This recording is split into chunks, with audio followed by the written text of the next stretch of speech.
On tourne le moulin, on soulève, on libère la queue du moulin où il y a l'escalier, et ensuite on pousse le moulin.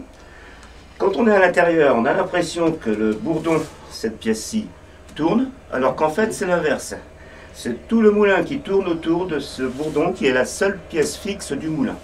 La meule tournante qui est tout à fait en haut, qui repose actuellement sur la meule dormante, et je vais soulever en fait la meule tournante de façon à la libérer pour que le moulin puisse tourner une fois qu'on aura ouvert les ailes. Sur les doigts. Oui, oui. Le système Berton, invention de 1846, père et Théophile, père et fils.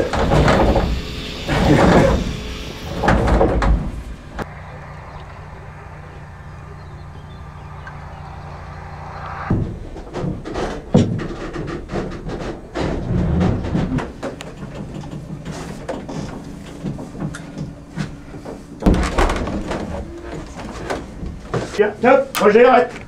C'est bon. Voilà.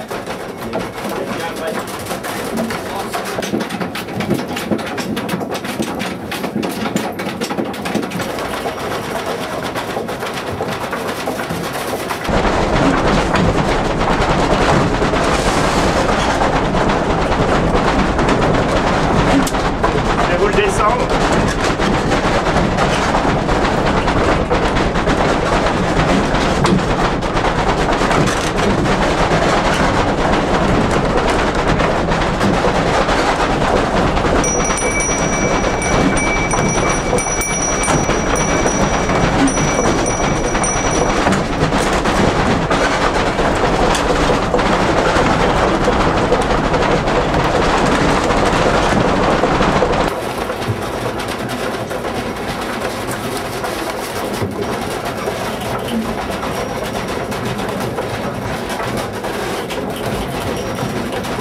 On a un système comme un femme, hein. Vous voyez?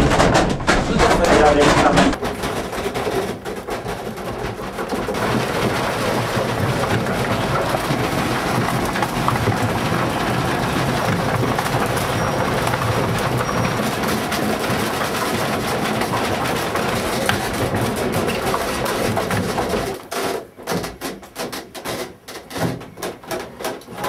Là, il se trouvait au départ, en 1710, au lieu-dit Le Morvan à Châteauneuf.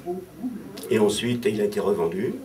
Il est venu à Bel-Air, qui est un lieu-dit qui appartient à la commune de Guilly, qui est entre Guilly et Sully.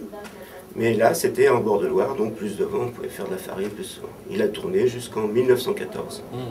Et là, après, il a été à l'abandon. Et on a réussi à le récupérer, le faire placer au monument historique pour le racheter. Ah, là, vous voyez le boulier. On appelle ça aussi le régulateur de vitesse. Il va tourner de plus en plus vite, vu que le vent se lève. Les boules vont monter, et plus elles montent, plus elles baissent la meule tournante. Qui va donc aller s'écraser sur le bras et qui va ralentir le moulin.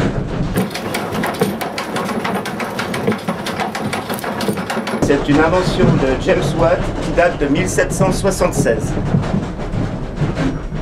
Alors, la farine qui descend de la meule arrive dans cette culotte et elle tourne dans celle-ci.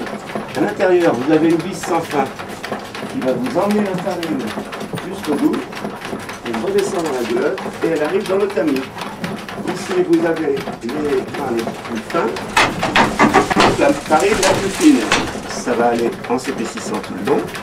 Ensuite, ça repasse par la goulotte extérieure au tamis du dessous, où vous récupérez encore de la farine, et au bout, il va retomber le son pour les animaux.